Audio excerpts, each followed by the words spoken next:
Starting the homeowner journey can be a daunting and confusing process for first-time buyers. With the end of the Help to Buy scheme in 2022 and the fluctuating mortgage rates in 2023, it's been a very difficult time.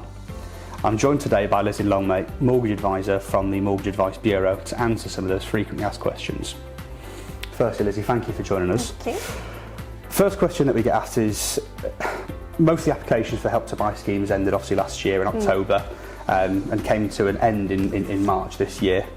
For first-time buyers, is there an alternative that they can inquire about?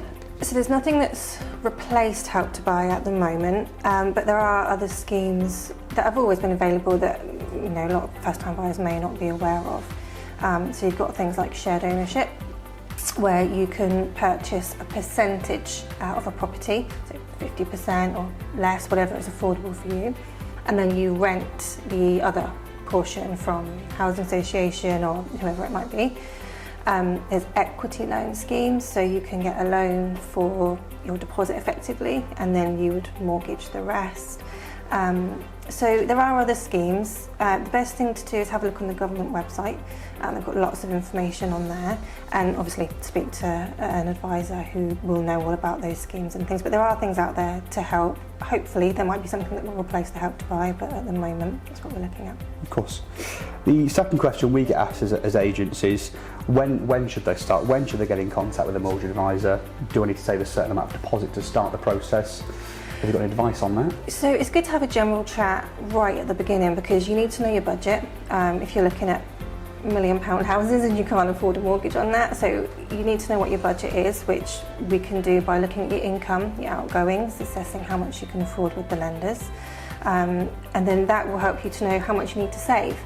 The minimum deposit at the moment is 5%, so if you know how much you can borrow, then you know what deposit you need on top of that. We'll also talk to you about other things. It's not just your deposit that you need, it's your fees, so legal fees, mortgage fees, stamp duty if that's applicable. So you need a really clear idea of the whole picture before you jump into it and start looking at properties. So yeah, as soon as you can, we can have like a general chat, and then once you're more ready to start the process, we can have a look at decision in principles, which is based on your credit score and all that kind of thing. We'll walk you basically through the whole process from very early stages right to completion. Yeah.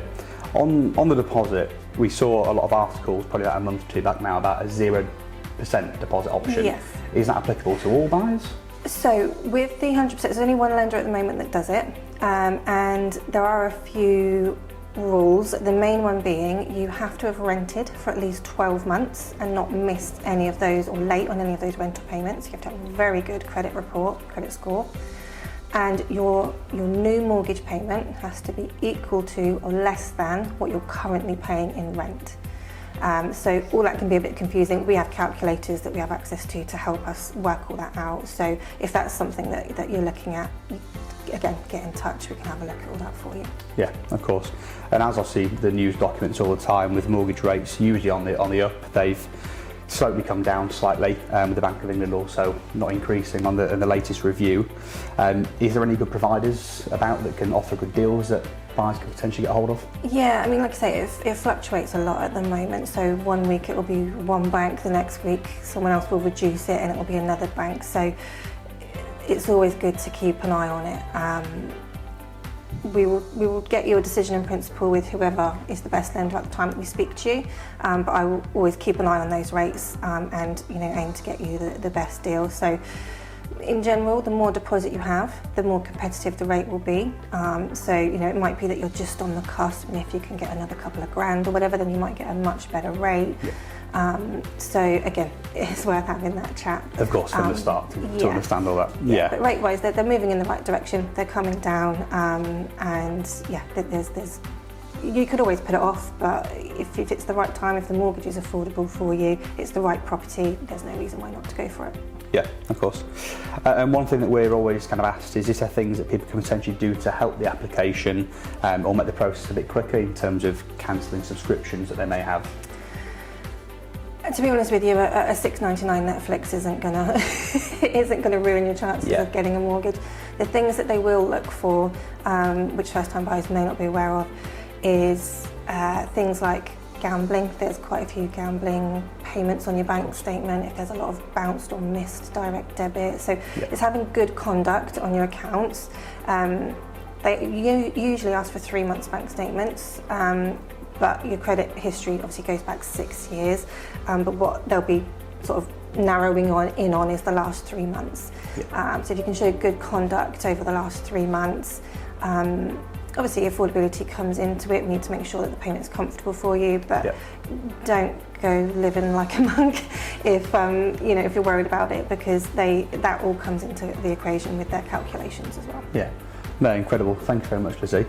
Obviously, there's potentially a lot more questions that you or others may have to ask, whether that be for Lizzie about mortgage and finances, or whether it's about property specifics that's more aimed towards an agency.